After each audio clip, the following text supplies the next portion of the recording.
So, talking about IT security, how effective is the IT security at addressing business risks? All right. So the thing is, before we begin, we will dive deep into this. Let me take an analogy. Okay. So consider that you have a baby at home. So your baby is going to be your organization, and consider you taking you're hiring few nannies to take care of the baby, and these are the employees. And you go off to work. Now your nanny might have had a bad day, and she might be disgruntled and not in a good mood. So these are internal risks that I say, and IT security can help prevent them. Phishing attacks, then you have all these malwares and all those things which are constantly trying to exploit the system, and you are trying to save this, right? So if I have to say, another thing is careless employees. On a lighter note, consider that you have an employee in your organization who forgot his or her phone in the taxi, right? And it's unlocked, by the way. So there are chances that a lot of data can get leaked, and it is important for us to address these issues. So all you can do is try to disconnect the particular employee for a moment until the problem is sorted, right? And another thing is, it is, I would say that it's important to have versatile minds in your cybersecurity team, because we want to ensure that in all aspects that we are knitted tight. We are trying to protect our systems, our organization, right? All the assets that we have. Additionally, I would say that these days you have kids over the age of 5 who are trying to hack into your systems, because they are they're quite smart and they know exactly how to do it. So yeah, IT security does play a major role, and it's all about different phases like penetration testing, vulnerability analysis, and things like that. So I'll probably tell little more as in when we move forward with it. Yeah, thank you for that. And you mentioned penetration testing, so let me zone in on that. Could you just shed a bit more light on that concept, please? Definitely. I think the perfect person to answer will be Soumya, because she is actually has undergone a training in association with IIT Hyderabad, and she in ethical hacking. So she'll be a proper person to tell about this. So Soumya, why don't you just share a little more on that? You're on mute. Sorry.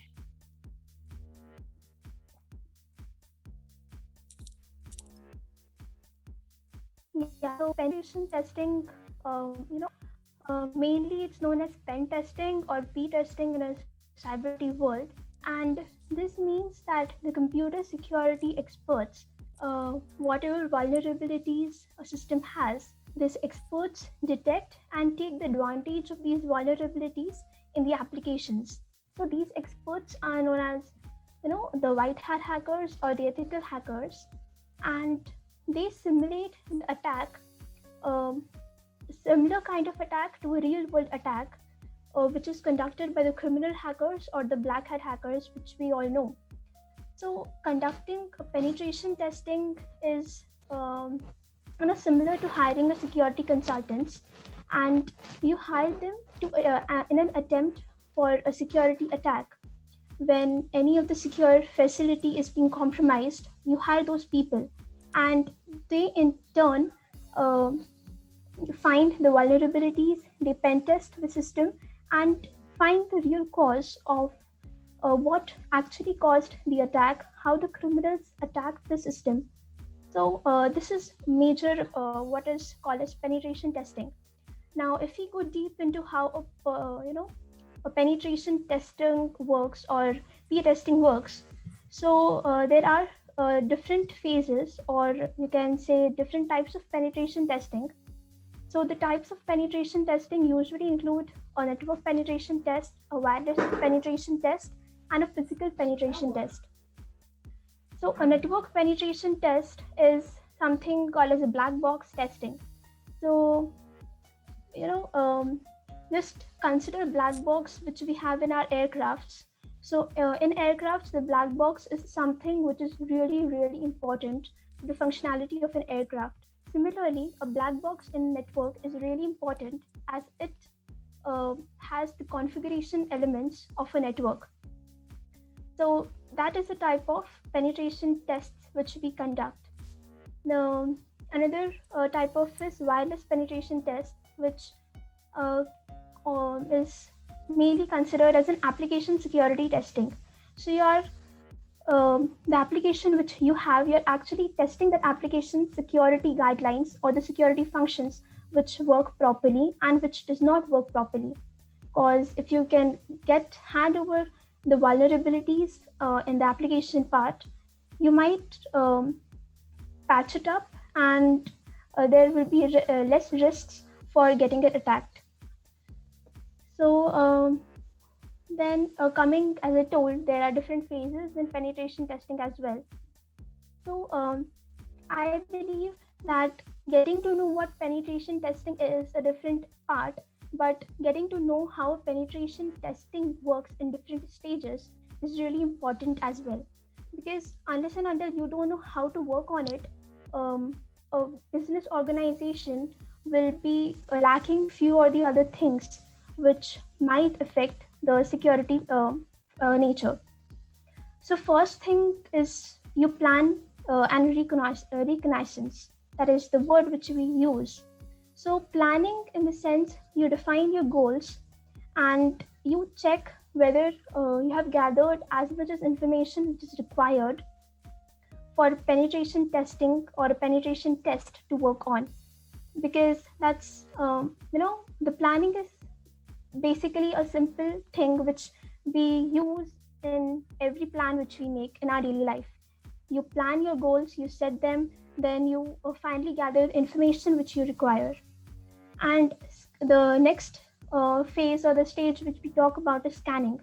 So scanning basically has the thing which we use here are the scanning tools. So when you plan and when you finalize your goals, the scanning makes it really important in a penetration phase, because you have to scan the vulnerabilities in the part, and until and unless you don't figure out what defects or what loopholes your system has, you can't patch it up. This third most important phase is gaining access. So gaining access is called as backdoor. So usually attackers gain the access of the system through backdoor technology. And for patching that backdoor, the consultants or the experts should know what backdoor it actually has. So that is called as gaining access, because we as experts, we as protectors of the system should know what actually attackers can do with the system. And the last is maintaining access. Once you have the access, you have to maintain that access so that the attacker shouldn't enter the system and ruin or gain improper or do some kind of attack to the system. Yeah.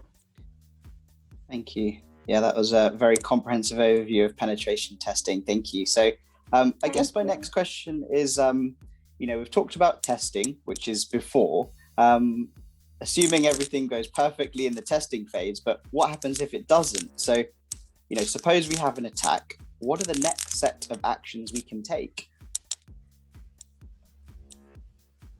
Okay. All right. I think I'll probably go with that. Yeah, sure. Right, because you have something called as a cyber breach response plan or an incident response plan, right? So I understand totally that even if you are trying to prevent things from happening, you cannot definitely predict what will happen. So you can actually try to protect your system and organization, but there can be always there are loopholes anyway. And an incident response plan actually keeps you updated, keeps the organization and employees updated with what can be done in order to protect if something happens, right? So if your network hasn't been threatened yet, it will be in future, and that has to, because there are many people who are trying to get into your systems, right? But if it has, then you know that the chaos that can follow cyber attack, right? Because whether a threat is virtual, here I would say security breaches, or physical, suppose for example power outages, right, or natural disasters for that matter.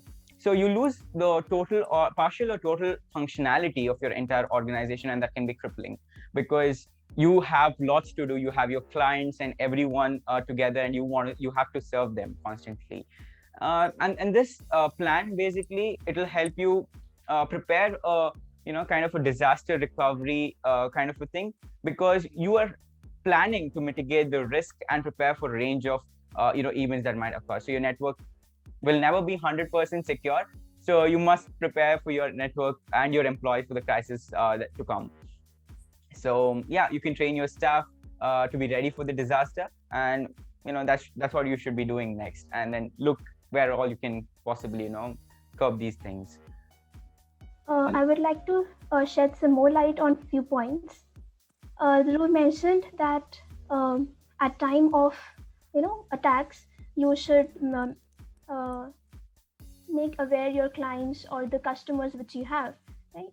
So the first and foremost thing which you can do after there has been an attack over the server is just cut off the internet connection from everywhere and just make sure the firewall is well and running.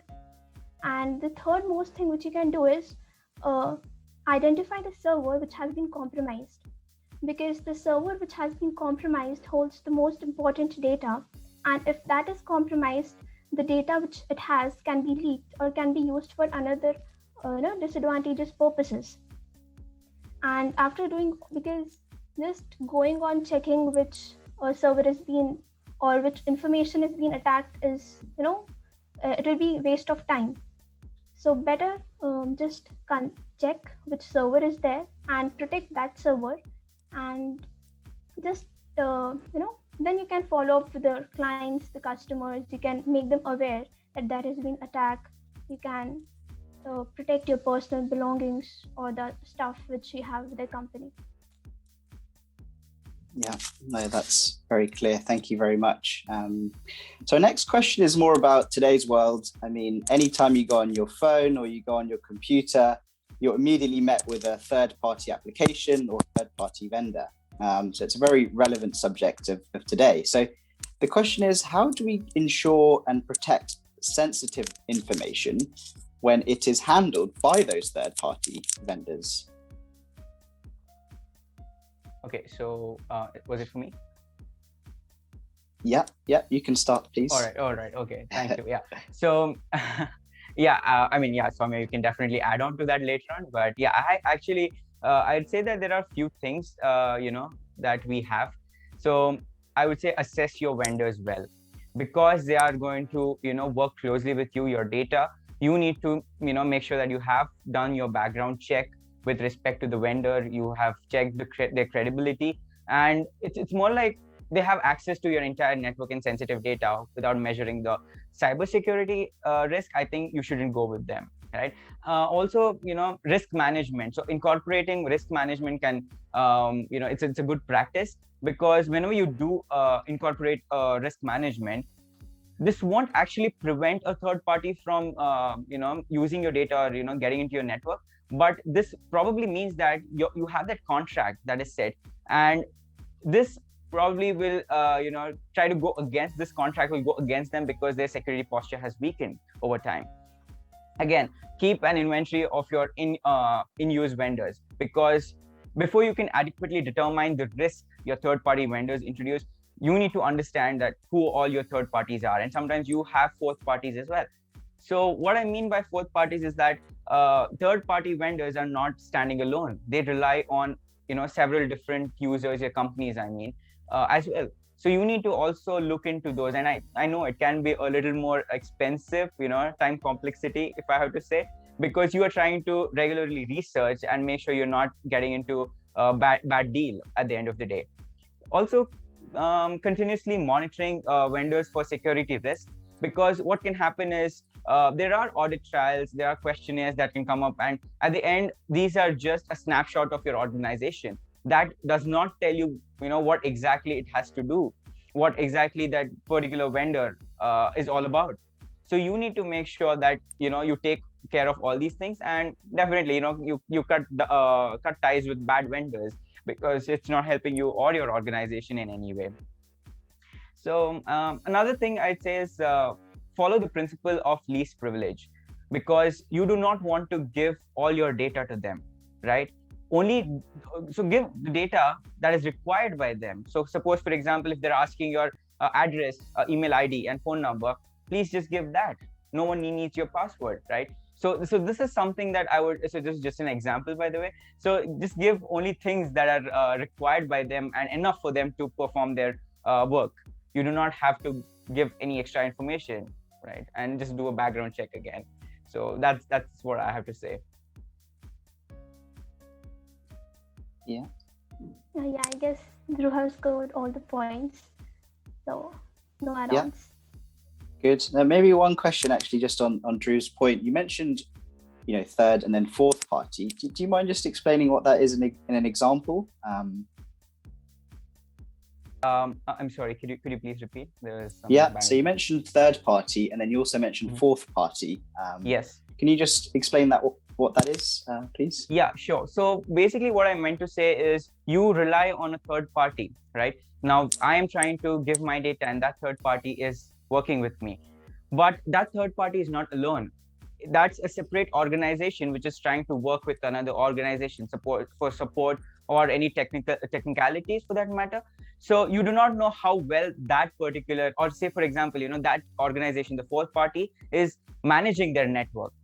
So in such a case, you cannot really rely on the third party, but you should also do the background check for the fourth party. So that's what I actually meant by fourth party background check.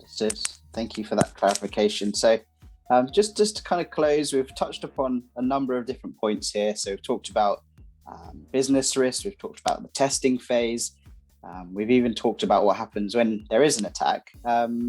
Just to bring it all together, how can Seabalt help with IT security generally? All right. I'm sorry, I was in mute. Okay, so at Cbolt, all those things that we mentioned before, Samya mentioned, I mentioned, right? We actually provide all of those. So we provide the client with a secure pathway to protect, their critical infrastructure, because we believe that, their priorities are important as well. So risk management, the security, all comes in a big picture, but we also take care of small things. So we actually have, a tree of priorities, I can say, importance, time, and the impact it has on the business.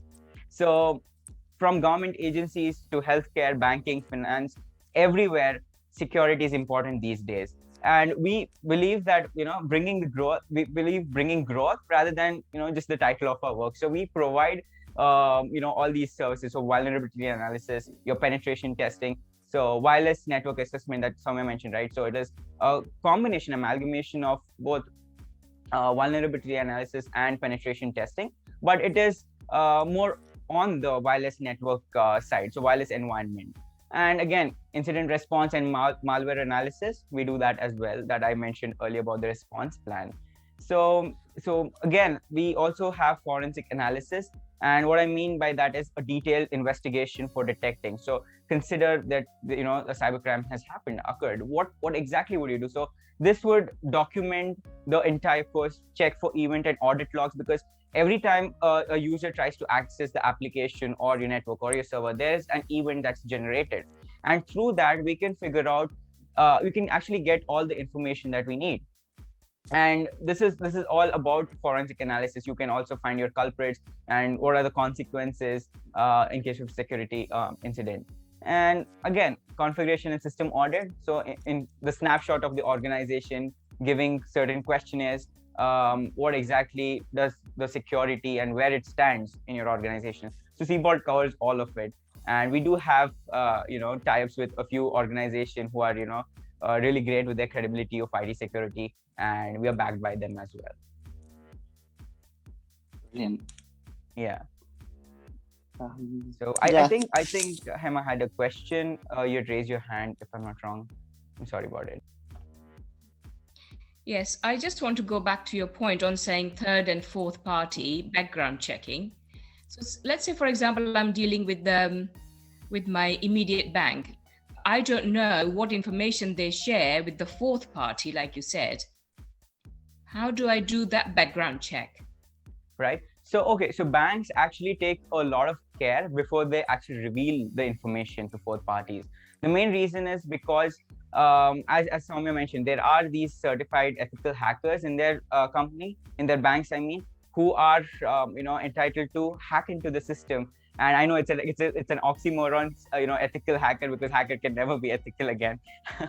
But in your case, right, bank. So you ask the bank, not necessarily, but there are a lot of scams that are happening. But what you want to do is try to ask the person, the bank especially, what exactly do they have in place? What is the security support? What in case something like this happens? And I'm sure that they will be ready to give you the information, because at the end, you're the customer and they need you as well. So fourth party, so your bank is one thing, and then your fourth party is another technical side, or your application, with which you operate. So again, that can be a fourth party as well. So you need to get all this information through them, and I think they'll be able to help you out with that. Thank you. Great. Yeah, I think that maybe brings to conclusion our panel discussion. Thank you very much to both of you. Thank you so much, Virad. Thank you, Soumya. It was indeed a great pleasure to attend this panel discussion. Thank you so much, Hema, Darsh, Soumya, everybody. Thank you. Thank you. Okay.